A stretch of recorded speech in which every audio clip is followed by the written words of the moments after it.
I have learned within the past 3 seconds that neither of you have a tattoo, and nor do I.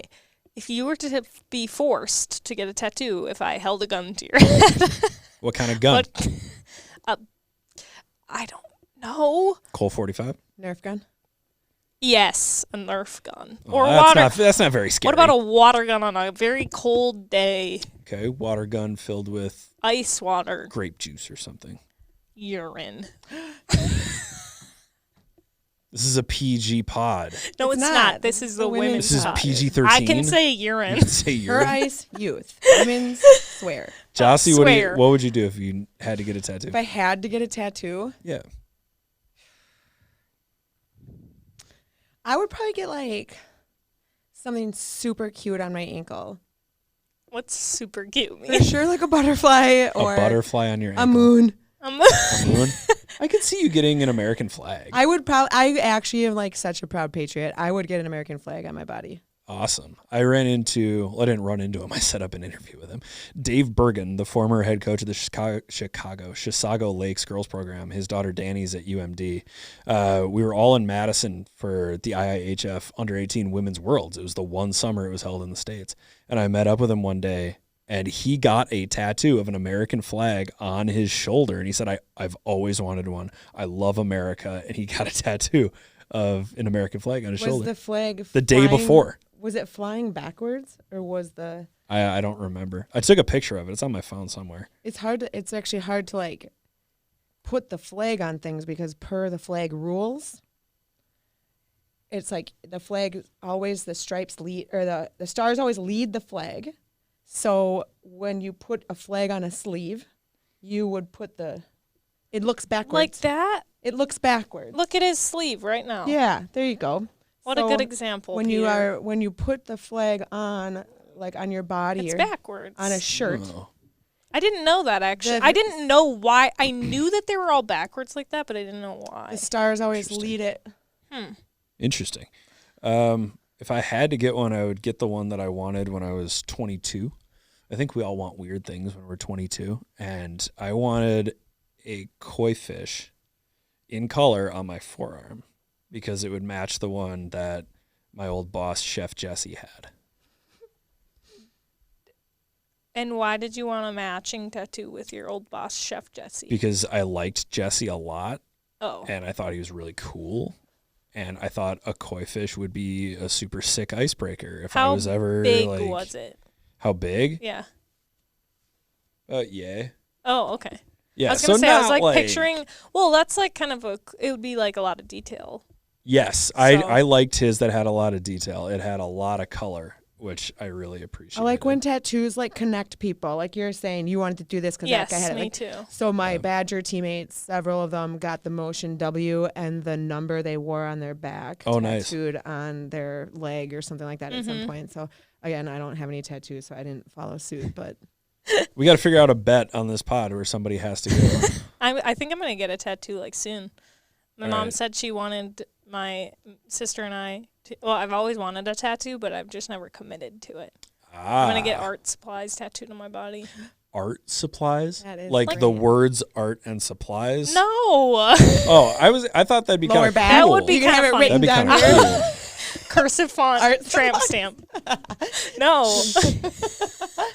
It's going to be what I want it to look like is a bouquet, but it's going to have like a pencil and a paintbrush and a pen in like the bouquet of flowers. That's cool. That is cool. That's my dream. Hey, there's no way around. On top of the mountain, I'm queen of the mountain. My cup running over. I already told ya, I'm moving fast. You live in the past.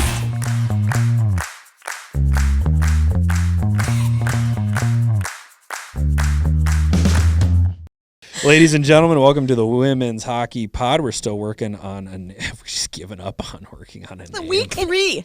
It is a good name, in my opinion. It is a good name. I didn't spent most of up week with 2 it. trying to get Norcross in here, so right now I didn't have time to focus on the name. Right now, I'm outnumbered by actual women, so I guess you guys have final say in what we end up calling this. I personally like the name Women's Hockey Pod because it's simple and also because you can highlight the M and the N in it. We could get Minnesota. We could get sassy though, and you call it women's splaining or something. I still think I still think title non-alcoholic wine would be funny. Non-alcoholic wine. It's out of my hands at this point. The question is, does anybody know how to cancel an Uber? Is that what you're trying to do right now? Frantically. Hit cancel, dog. I tried. It's like not working. It must be my gosh. Must be the Wi-Fi in here. Well, speaking of Wi-Fi, actually not speaking of Wi-Fi at all, we got some Division 1 and Division 3 scores to run down with you. Jossie's got some hot takes. We're going to discuss some PWHL news. I have several opinions on Sarah Fillier. Is it Fillier or Fillier? Please tell me it's Fillier. I think it's Fillier. Please tell me it's Fillier. I'm pretty sure it's Fillier. Okay, Sarah Fillier signing a 1-year deal with the New York Sirens, the number 1 overall pick out of Princeton. Which 2 destinations should the PWHL focus on next? I have several opinions on that as well. And then jersey reactions. I wrote that down without realizing that they never actually they didn't drop them yet. They just teased them today. Okay, so I'm going to ask you what you want to see most out of those jerseys. But first, Division 1, number 3, Minnesota. Back-to-back wins over Bemidji State, 2-1 and 4-1, Jocelyn. Yeah, so, I mean, I like to see Izzy Fairchild for Bemidji on the board there. Again, like, I think we talked about this, just putting that full weekend together. I think Minnesota maybe could have, those dominated. That would have been nice to see. To me, favor a good weekend for Bemidji, I would say. Alrighty, number 4, Minnesota Duluth, 6-3-1 on the season. 1 goal away from getting the sweep over Minnesota State. The Bulldogs beat the Mavericks 4-1 and then tied 3-3. Hot take, Joss. Well, I watched the Saturday game. Super exciting, actually. That was really fun. That game in person? No, I streamed this weekend. There were like 11 games on Friday simultaneously and like 14 on Saturday. If you have a Big Ten network, you could see all of them. But that was the Saturday game in that series was like so fun. Just back and forth, like. I think we talked about the grid on Minnesota Duluth and trying to maintain that lead. I think they ended up scoring in like the 8th round of a shootout in that game.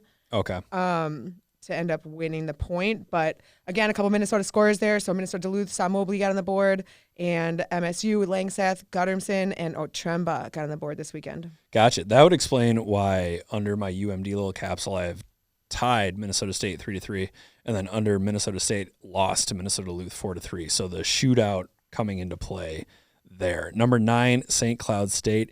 Ouch! We thought this could be a big weekend for St. Cloud State to establish itself as a top 10 team for the rest of the season against the number 1 Wisconsin Badgers, your Wisconsin Badgers. The Huskies go down 6-0 and 4-0. Not even a goal. I know. Pull the clip from last week. I called this. This was coming in. I mean, St. Cloud's got a good team, and they can stay in the top. But right now in the NCAA Division I, Wisconsin and Ohio are just separating themselves from the pack. So even as a top 10 team with some really quality weekends so far coming in, it's just going to be really, really, really hard to show up against Wisconsin. What do you think makes Wisconsin so good? Number 1 in the country. They swept the USCHO poll. They got 20 first-place votes. What is it about Wisconsin? Well, Mark Johnson's incredible. He's been there forever. He's so passionate. He's such a great coach. The girls want to play for him. I think that there's definitely a good chemistry on that team. I've gotten a chance to kind of break in a little bit and spend some time with some of the girls currently on the roster. But, of course, there's deep talent. Their recruiting is like they probably don't need to spend that much time recruiting because top players want to play for Wisconsin. But then there's the mindset. So if you're hosting or heading to Wisconsin for the weekend, it's just hard to get over that mindset of the top team and dominating for a decade and longer. It's just every time it's going to be a huge mountain. All righty, 4 consecutive shutouts for the Badgers. They swept Bemidji State before Halloween with a 4-0 and 6-0 win. Exact same scores except flipped game 1 to game 2 against St. Cloud State. Big. Actually, we could go, no. I'm thinking out loud. Wisconsin plays Ohio State on the 15th and 16th. I was trying to decide if we wanted to bring that up this week or next week. We can do it next week because we will have a show before the Badgers take on the Buckeyes. Minnesota State 2-5-1 so far. Those losses to UMD not helping. Bemidji State, we already mentioned them. The Beavers lose to Minnesota 2-1 and 4-1. And St. Thomas, another prove-it weekend for a Minnesota team, and St. Thomas falls to Ohio State in back-to-back games, 5-1 and 1-0. Jossie, hot take. St. Thomas had an incredible weekend. Think so? To lose Friday 5-1 to OSU is expected. Okay. They're number 2 in the state. Some polls have even had them at number 1 a couple times. Really, really tough team, and St. Thomas is still, I mean, I guess I won't call them a building team, but that would be kind of an expected Friday night win. In my mind, it's a Saturday game that was like something to talk about. St. Thomas' goalie, Danny Strom, was on top of her head. Shout out. Yeah, she played so well. And then, like, it wasn't like she was, like, doing acrobatics. She really was just solid. She was just – OSU was peppering her. I think there was a 6-on-3 they didn't score. It came down to an overtime and additional – it was an overtime goal by Emma Peschel that won that game. But that was really fun to see. It was really, really fun to see Ohio on their heels, like scrambling to pull off some points, and St. Thomas in their home rink. I think there was a bad injury in that game. I saw a player was out, and then watching in the third period, I saw another really bad hit on Ella Berger. Interesting to see that level of play, dangerous hits coming on in that series, in that second game. So maybe there's a little bit of a rivalry sparking there between St. Thomas and OSU. But again, Danny Strom, sweet weekend, really, really fun to see. Freshman goaltender for St. Thomas, who almost kept OSU off the board. But I also want to note a couple of things outside WCHA. Michaela Kelly for Franklin Pierce had a massive weekend. I think she was USCHO offensive, some sort of award this week. But 5 goals in their weekend against St. Anselm. And then I also wanted to note Sam Bros. So she's playing over at Brown. Brown is the second of 2 undefeated NCAA Division I teams currently. So there's only 2 remaining. And Mel Ruzzi was on the USCHO podcast this week I was listening to, and she had some really nice things to say about Sam Bros and Sam Bros' game, and she wants to note specifically how strong they are at holding opposing teams' top lines, i.e. Patty Kazmaier winners and things like that, off the board. So shout out to Sam Bros for just being a strong player and getting your name out there right now. We've got your coach talking about you, so nice job. Yeah, nice work, Sam Bros. And Minnesota native Emma Peschel with the overtime dagger into the heart of the St. Thomas faithful. Division 3, we are still spinning our wheels just a little bit with Division 3. Number 2, Gustavus did not play an official game over the weekend. Number 15, Hamlin defeats Lawrence University 6-0 and 8-1. Hot start for Hamlin. Augsburg received votes in the USCHO poll. The Augies did not play. St. Mary's goes 1-1, defeating Concordia, Wisconsin 6-1, and then losing to Concordia, Wisconsin 4-3. Any of those scores shake your tree?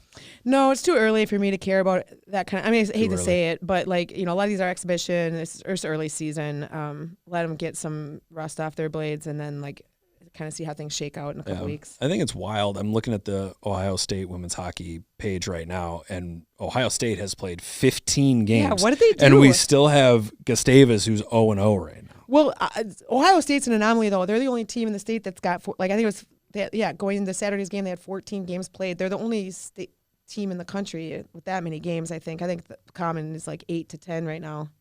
So I don't know what they did. How'd they pack in so many games? I have no idea. Who are they playing? Somebody call the Ohio State athletic department, and we'd like to figure scores out how into you the whatever this. it's called. Now rankings. Now rankings. OSU is screwing up our now rankings. Incredible. St. Olaf 2-0, defeating UW Stevens Point 4-0 and 3-0. Hat tip to the Olies, back-to-back shutouts. Bethel 1-0-1, defeating Aurora 3-1, and then tying Aurora 2-2. St. Kate's is 1-0, defeating the University of Dubuque 5-2. St. Ben's 0-2 on the weekend, losing to UW River Falls, the number 1 team in the country, 8-2, and then losing a heartbreaker against Wisconsin, Superior, by a final score of 5-4. St. Scholastica 0-2 on the weekend.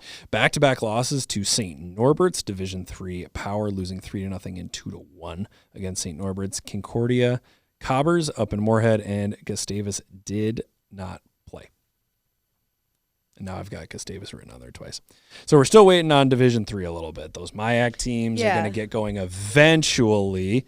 We're also hoping to have a guest next week from a MIAC team. Biz Bauer, check your email, dog. Dog. All right. Did you want to tell me a little bit about the Women's Hockey Hall of Fame inductions that we have coming up? We have 2 Minnesotans that are on the docket. Okay, yeah. Jess. So is that in Toronto? Is that where that is? Yes, the Hockey Hall of Fame is in Toronto. The outing. So Natalie Darwitz and Chrissy Wendell are both being inducted this year into the Hockey Hall of Fame. So well deserved. Really exciting to see that. Certainly makes me feel a little bit old as I grew up playing with those girls. But it's really something to see women, in their 40s being inducted into such a highly honorable organization. This is more distracting than if you would have just come in. I feel like this is funny enough that we should leave it in the pod. Yeah, grab your quarter zip. I'm Grab the quarter zip. Yep. I'm just going to clip random clips of him crawling. That's great. He's trying to sabotage our pad.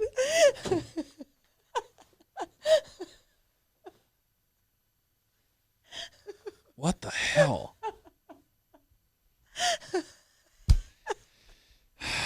Just a man ruining a women's segment. A tale as old as time. Tale as old as time. Tale as old as time. Natalie Darwitz. We totally cut into their important segment. We really did. Tell me a little bit more about Natalie Darwitz. I don't quite remember where you were before. Well, I was just talking about what an honor it was. What's your relationship with Natalie Darwitz? Are you guys close in age? What year were you born? I'm 83, so she must be like, what, 84? 83. She's 83? You guys are both the same birth year. She was a year younger than me in school. Okay. But so, yeah, like when we go out to Lake Placid, we're the same birth year. We're always trying out for everything in the same group and got to play in a lot of summer teams together. She went to Egan. I was Edina and then Jefferson. So I played against her once I moved over to Jefferson, but spent most of the off season training with her, just in community development programs and stuff like that. So you guys were trying out against each other. Technically, yeah. For spots on a team. I mean, we were line mates like in Lake Placid when we were like at national camp and stuff like that sometimes. I remember Natalie thought I was a lot to handle.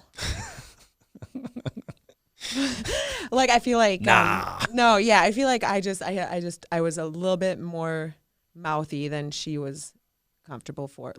Like, I think she could have done with or without me as a line mate. I liked playing with her.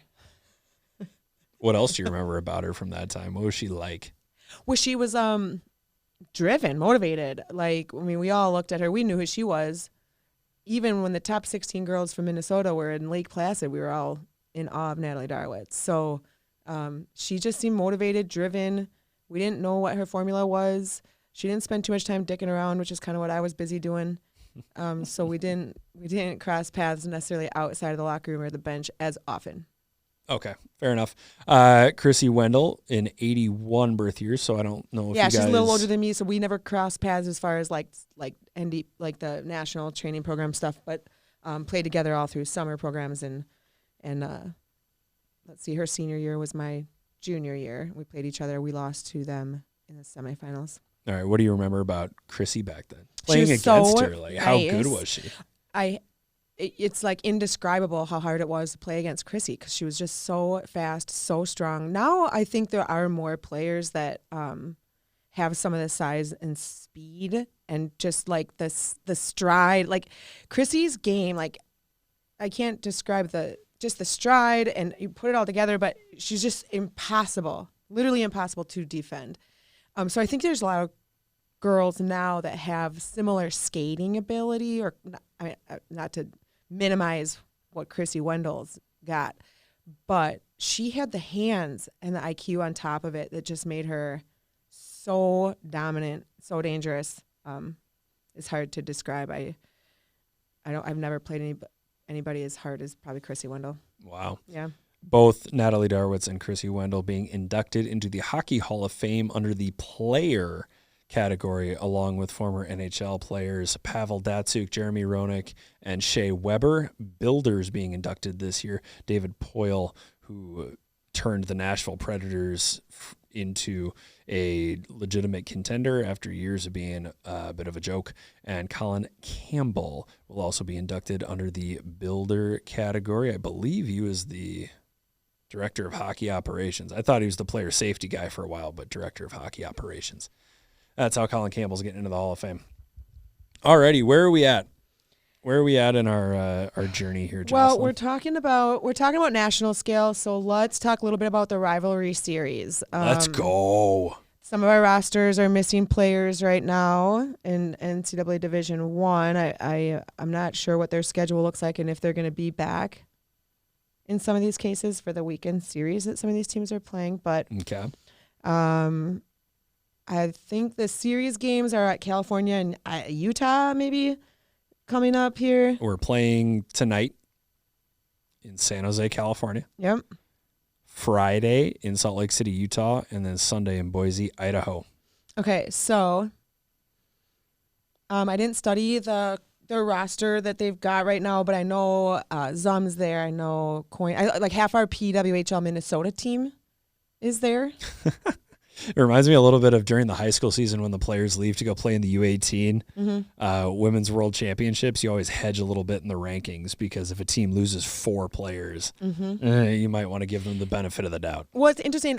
I'm curious because I haven't done enough research and I probably could get more done before having a full opinion. But what's the difference like in the men's game where there's like a deeper pool of players for these teams? Like you've got your professional teams, you've got your national stage, like, and I had this conversation with Kelly Panic before the Minnesota-Wisconsin hockey game a couple weeks ago, but like at what point is the pool of players not the same for every single roster when you're looking at PWHL and, you know, the rivalry series and, you know, not really necessarily world stage stuff, but like, we keep using the same 14 last names on every roster. Is there a point where you got 35 or 36 names that you're cycling through, and maybe your college kids stay in college during those weekends, or maybe your Walter Cup, you know, people making a run at the Walter Cup maybe aren't making that world roster that, you know, 17U or 22 and under world roster or something like that. Does that make sense? Kind of. Flesh it out a little bit more. Why? Okay, so for example, Canada, their rivalry series team is the average age is like in the later 20s. Okay. These aren't college girls; these are graduates, and so they're like full day nonstop training for hockey. Mm-hmm. The United States team has like 11 WCHA or like 11 NCAA players on it. So these people are focused on school and, you know, they're still maturing into young women, and they've got other teams they're playing on right now. And now they're traveling, you know, Abby Murphy's in San Jose, California, and the rest of the Gophers are back here, you know, doing step-ups at Mariucci. So, again, I mentioned something like that regarding the Minnesota locker room. Like, how is that impacting these locker rooms, the squads, their ability to gel when the same girls are on every roster and they're not fully committed necessarily to the ones they're on. And I'm not saying she's going to do this, but Abby Murphy gets off the plane and walks into the locker room at Ritter decked out in red, white, and blue instead of maroon and gold. Yeah. I think that's interesting. I think you definitely see it with the U18s when they come back to the high school, and you notice that some stickers haven't made their way off helmets, and somebody is wearing a certain tracksuit, and it's not the team tracksuit. It's from Team USA. Yeah, just I'm wondering, like I said, I need to do a little more research and see how that looks over on the men's side. And when I say men's side, like looking into the 25-plus age category, when you're still competitive at that level, you know, are you taking every opportunity? Are you grinding yourself to the bone to make every roster? Are you, in my opinion, and kind of what I said to Kelly Panic was like, at what point do some of the players, like if you're making Walter Cup runs, you're in your late 20s or early 30s, do you say, you know, I'm going to let this younger player, I'm going to let this player develop, or, you know, I'm going to broaden the pool for the United States of America? Yeah, I mean, don't know. you're asking a competitor to step down. No, in and the they fight, do eventually. They retire, whatever. There's a reason why some women aren't still playing that are competitive enough to continue to play. So I guess, like, exactly, yeah. Like, at some point, you've got every medal you can win, every trophy you can possibly win. But you know what? Some girls need to be coached. Some girls need somebody out there mentoring them now. Like, there's other ways to contribute to the success of the country's top teams while growing opportunities and the game, I guess. I could be like totally off point here, but I'm just thinking fewer people in the pool, similar opportunities. How are we leveraging that compared to Canada? Where the men have done Canada or what the men have done? Fair enough. The Minnesotans competing in the rivalry series for Team USA: Grace Zoomwinkle, Kelly Panic, Gabby Hughes, Taylor Heisey, and Rory Gilday, the lone defender on that Team USA roster. Once again, the rivalry series. It's a lot of fun. Tune in, buy tickets, do whatever you got to do. Wednesday, that would be tonight, November 6th, 7 p.m. Pacific time in San Jose, California. Friday, November 8th, 7 p.m. Mountain Time in Salt Lake City, Utah. And Sunday, November 10th, 5 p.m. Mountain Time in Boise, Idaho. And then the Americans will go north in February to Halifax, Nova Scotia, and Summerside, Prince Edward Island, February 6th and February 8th. Tickets on sale now.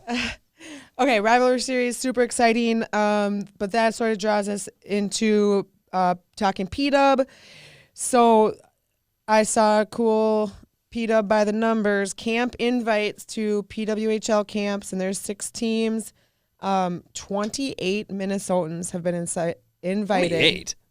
28 people from Minnesota have been invited to a PWHL team's camp.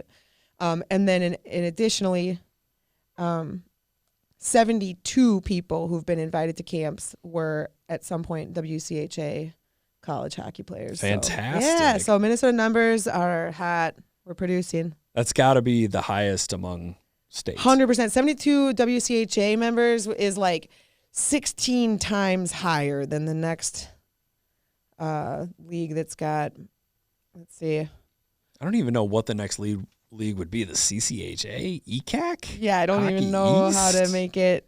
Okay, let's see.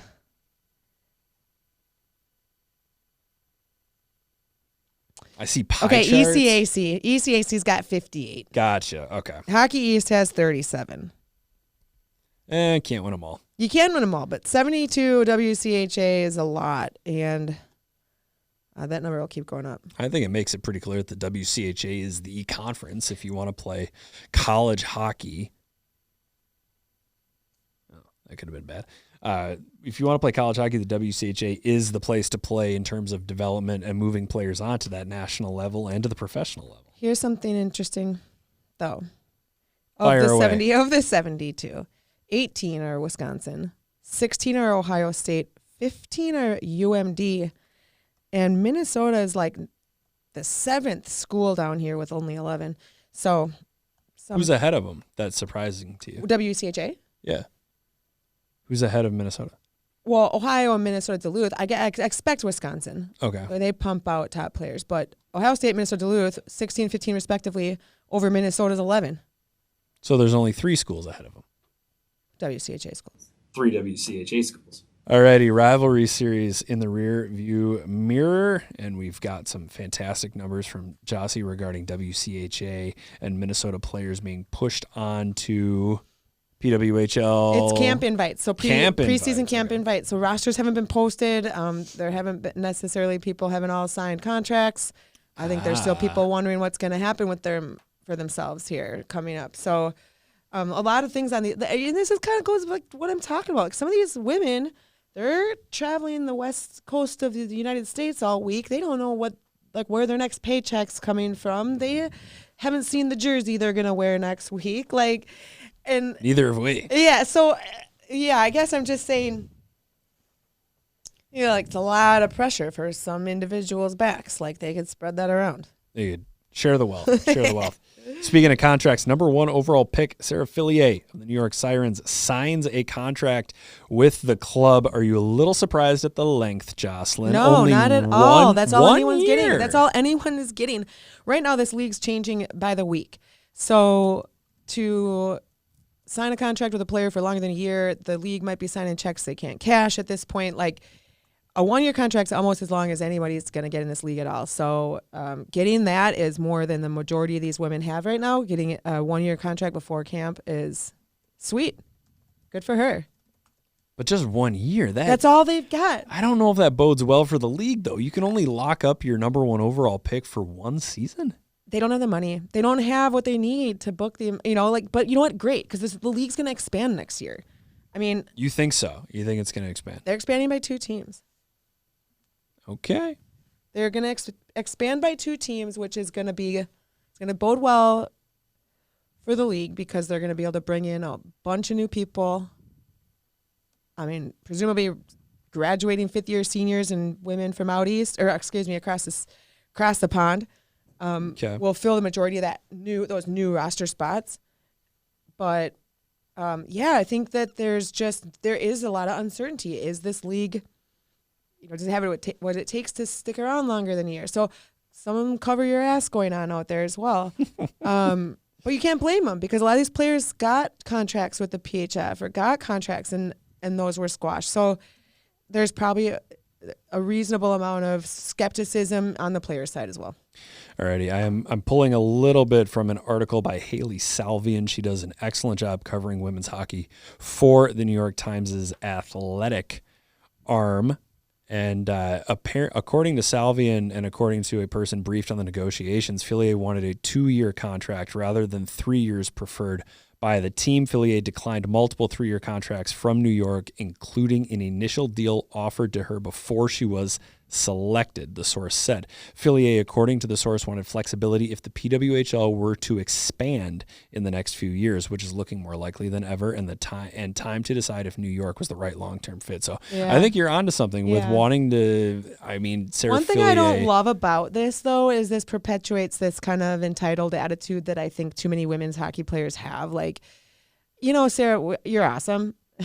But, even if the league expands, you get your first choice and where you want to go, or I don't know. A player with her talent, I think she would get to decide where she wanted to go. Yeah, but she's a Canadian national. Yeah, I'm not sure which province. It's Ontario. So if a team ever popped up, there's she could Ottawa potentially and Toronto. Again, though, if you're a male and you're age 22 and your dream is to make it into the NHL, I don't think that you're busy. I didn't see freaking Bedard? Bedard. Well, he was the number 1 overall pick. His location. But didn't we negotiating his contract based on if the league got a new team in Utah? But did we not just see Cutter Gauthier kind of force his way out of Philadelphia? There is some of that going on, but but relatively speaking, that league's big enough, established enough, old enough, and I'm saying, I think that there needs to be a balance of players advocating for themselves and making sure that they have some spot at the table. However, I'm not going to stop talking about the attitude I see come out of a lot of hockey women of entitlement. Somehow they, I saw it with Abby Barine. I'm happy to see that she did just sign a contract, and I think that there's a chance she's actually going to be studying in Montreal. But this idea that somehow these players just are automatically going to get whatever they want, and that I don't see that in other sports. I don't see that happening anywhere else. So I don't understand sometimes why we expect that that's what's happening for women's hockey fans, that we're going to get whatever we want whenever we want it. So when you mention the NHL, it sounds like you're saying that the apparatus of the NHL is so established and so entrenched that it can handle a player exercising this option, whereas a league still trying to get its legs can't handle. And maybe it can. I don't really know. I think at this point, that's why I'm saying maybe there just is a balance, and how much of it is the player, again, showing that they've got some power, they've got a seat at the table, and then how much of it is with some grace and gratitude. Yeah, I'll be your star player for 3 years to help you set the framework for your town to have your league or your team that's going to be here forever. In the largest TV market in the PWHL. It's all a lot about me. Me. And I want to see more women's hockey players be part of the collective growth of the game and know when and how and where their role shifts. And I'm not saying for Sarah Fillier it has shifted at all. But as we talk to more and more women's hockey players and people associated with the sport, I mean, that's what I'm talking about. Like people deciding when the right time to turn more mentory into more of a mentor versus a mentee and things like that. There's just some key times for players to help us. Okay. Salvian does note that the deal doesn't mean Fillier will be a free agent at the end of the season. According to the article, again, the league confirmed to The Athletic in October that a newly implemented rule gives teams ownership of their draft picks rights for at least 2 years, which would stop players from hitting the open market after only one season. So it's up to New York to ante up after this first contract runs out. And you know what? If I'm the Sirens brass, I'm giving Sarah Fillier the boat.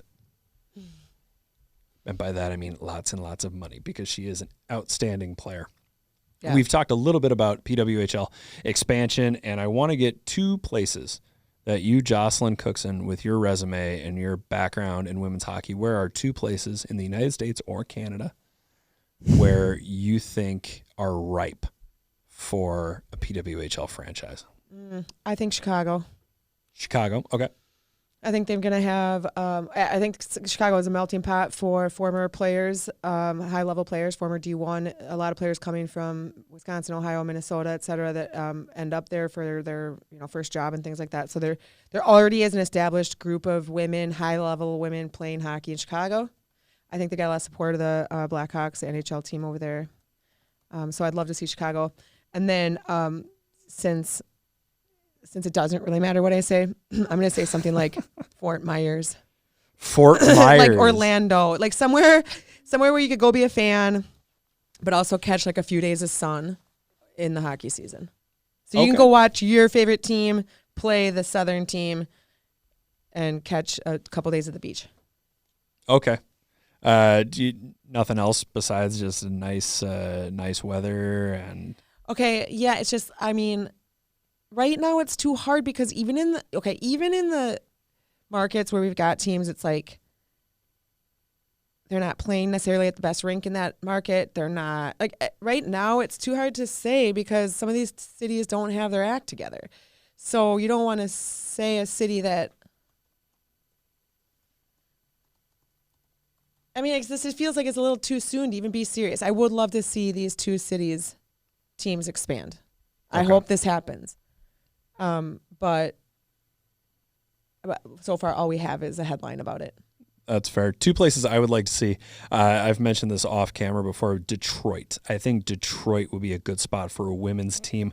Michigan is the number 5 overall state for registered girls youth players with 3,797, according to a 2022-2023 season survey. Detroit is also still a big metro area. Downtown Detroit, not as condensed or as dense population-wise as it once was, but the Detroit area, Royal Oak, Bloomfield Hills, Farmington Hills, those are still large enough suburbs that I think could support a PWHL Detroit franchise. Another place I'd like to see is Pittsburgh. The hockey scene in Pittsburgh is the most underrated in the country, in my personal opinion. Pitt Penn's Elite does a great job with their girls' youth program. It's one of the most prominent programs in the country. I think that the grassroots initiative is there, and I also think that two cities with NHL clubs already have the infrastructure. There's already ice.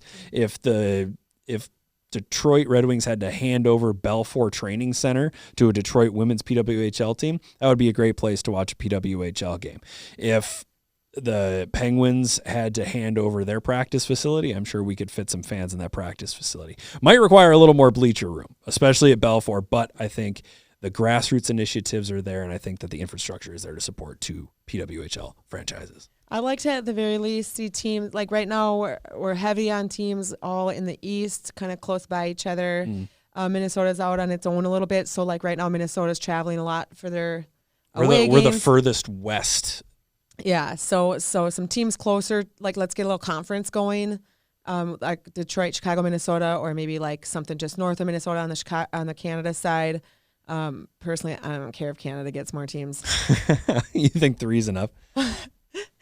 I don't even know if I can go there anyway. So. Oh my gosh. So 3 Canadian teams are enough. I'd agree with you. I want 2 more United States teams. You got anything else on your docket today, Jess? No, I had fun, like I said, prepping for this week. I think there were like 28 games on over the course of a total of like 8 hours. So I slammed those in this weekend, and this week we'll be up in Moorhead for the Blue Ox. So I'll be streaming some some women's college hockey from the tournament table. That sounds fantastic to me. Thank you for bearing with us, folks. We don't have an interview this week. One of them fell through. I'd also like the New York Sirens to make it easier to request player interviews. That would be fantastic. We'll tag you. We will be back next week with another full show. For Jocelyn Cookson, this is Peter Odney and producer Kayla Jo Franz. Thanks for tuning in. Bye.